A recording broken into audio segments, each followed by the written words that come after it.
আজকে আমরা যাচ্ছি আসলে রাস্তা দিয়ে এমনিতেই বেরোইছি, জাস্ট মাইক্রোফোনটা টেস্ট করব। সেই ক্ষেত্রে নয়েজ লুকিং ক্যাপচারিংটা কেমন আসে সেটা আমরা চেক করব আজকে।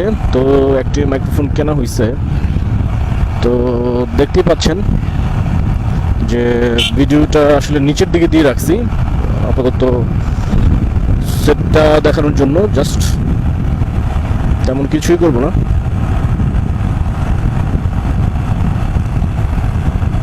আসলে দেখতে চাচ্ছি যে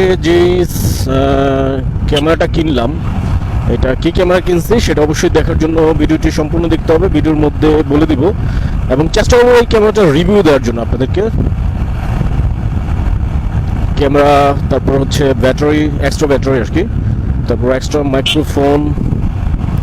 মাইক্রোফোনটা আসলে একটু দাম নিচ্ছে বেশি, কারণ এটার যে জ্যাকের যে কোয়ালিটি, এটা আসলে 3 পয়েন্ট যে জ্যাকটা বলে সেটা আসলে না, অডিও জ্যাকের মতন না, আবার মাইক্রো ইউএসবিও না, আবার ইউএসবিও না, কি জানি এটা টাইপের এটা জ্যাক, মানে আনকমন। তো সেই জন্য এটা একটু প্রাইসটা নিচ্ছে, ভালোই টাকার দাম নিচ্ছে, আমি সবই বলবো। আর যারা চ্যানেলটি এখনও সাবস্ক্রাইব করেনি তারা এখনই সাবস্ক্রাইব করে রাখুন, কারণ আমাদের যে আগের চ্যানেলটি ছিল সেটা অবশ্যই প্রবলেম হয়ে গেছে, যে একটু কপিরাইট ক্লেমের কারণে বা যে কোনো কারণেই এটা নষ্ট হয়ে গেছে। তো এখন নতুন একটা চ্যানেল আমরা খুলেছি, যেটা আপনারা আমাদের এখন থেকে রেগুলার ভিডিও পাবেন, এবং চেষ্টা করবো যে আপনাদেরকে মোটিভেশনাল ভিডিও দেওয়ার জন্য, প্লাস ট্যুর ব্লগ সব কিছুই করার জন্য। তো আশা করি সাথেই থাকবেন এবং সব কিছু দেখবেন, বুঝবেন বা সব কিছুই করবেন। তো আর কি হিসাবটা। তো এই ক্যামেরায় আসলে আপনার মোটামুটি যে স্পিডে যাচ্ছি তো দেখতে পাচ্ছেন, আসলে এই মাইক্রোফোনগুলি কেনার টাইমে কেউ আসলে বলে না যে কত স্পিডে গেলে কথাটা ভালো শোনা যায় বা নয়েজ আসে না, ভয়েস নয়েজ আসে না, অডিওটা খুব ভালো ক্যাপচারিং হয়। তাই আজকে আমি দেখাচ্ছি আপনাদেরকে যে কোন স্পিডে কত ভালো ক্যাপচারটা আসে, এবং এটা কিন্তু বাতাসের উপরে ডিপেন্ড করে। আমাদের এখানে বাতাসটা অনেক টাইমে অন্য রকমও থাকে বিভিন্ন জায়গায়, তো এটা মাথায় রাখতে হবে।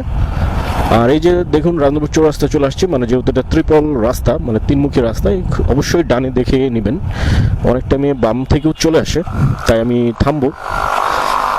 একটু বেশি ঝামেলা মনে করলে থামতে হবে, থামে আস্তে করে ঢুকাইলাম। এখন ইন্ডিকেটর দিয়ে দেখে নিব আমি, ইন্ডিকেটর দিয়ে দেখে তারপরেও পিছন দিকে একটু দেখলাম, ঝামেলা টামেলা আবার হইলে তো সমস্যা, রিস্ক না যাবে না। এই যে উল্টো পথে গাড়ি আসে এদের জন্যই প্রবলেমটা হয় মূলত। আর কাটা আসলে কেমনে দিছে আমি শিওর না, মানে বুঝি না যে কাটাটা কেমনে কেন দিল। এই যে দেখুন এদিক দিয়ে গাড়ি ঘুরে, এই জন্য হচ্ছে একটা প্রবলেম। হ্যাঁ,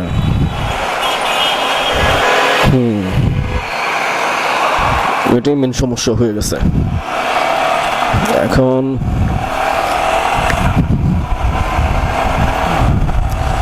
তো যাই হোক, তো আমি টেস্ট দিচ্ছি। আমি বাইক অত রাফ চালাই না, আগে একটা আমি চালাইতাম, এখন আসলে সবসময় সব রকমভাবে চালানো যায় না। তো আপনারা দেখবেন, কমেন্ট করবেন যে আসলে সাউন্ডটা কেমন আসতেছে, এই মাইক্রোফোনটা ইউজ কি করা যাবে না সেটা। এবং বাতাস উইন্ড কিন্তু প্রচুর, তো এই বাতাসের মধ্যে কিভাবে আমি বাইকটা চালাচ্ছি সেটা আসলে দেখা দিতে পারতেছি না, যেহেতু দিয়ে রাখছি স্পিড মিটারের মধ্যে। তো দেখুন, আশা করি বুঝতে পারবেন যে রানিংয়ের মধ্যে ভিডিও করলে আপনি কোন মাইক্রোফোনটা ইউজ করতে পারবেন। আমি একে একে সবগুলো মাইক্রোফোনই আসলে ইউজ করে দেখাবো আপনাদেরকে। আর হাইওয়েতে বাইক চালানোর একটাই প্রবলেম, যেটা হচ্ছে আপনাকে ডানে বামে কিন্তু খেয়াল করতে হবে, হুটহাট করে গাড়ি চলে আসবে। আপনি যেমন স্পিডে চালাবেন অন্যান্য গাড়িগুলি কিন্তু আপনার যে ভালো স্পিডে চালাবে, তো সেই ক্ষেত্রে একটা প্রবলেম। এই যে দেখুন রাস্তা দিয়ে অটো ঘুরতেছে, এদের কোনো আগামাথা নাই, তাই এদের থেকে আমি 200 হাত দূরে থাকি, আগেই স্লিপ যাতে না করে। সেই ক্ষেত্রে যতই এবিএস থাকুক ভাই, আমি এবিএস এর আসলে বিশ্বাসী না, যেহেতু ম্যানুয়াল ব্রেক ধরে সবসময় অভ্যাস, তাই ম্যানুয়ালি ধরে নিজে ট্রাই করি যে ধরার জন্য ম্যানুয়ালভাবে। আমি এবিএস এর অ্যাডভান্টেজটা আসলে নেই না, এখনও রিস্ক দিতে চাই নাই, তাই আগেই ব্রেক করে দিলাম। তো দেখতে পাচ্ছেন যে কত সুন্দর সাউন্ড হচ্ছে কিনা সেটা আমি নিজেও জানি না, তো চেক করব, তাই একটু রাইডিংটাই দেখতে থাকুন।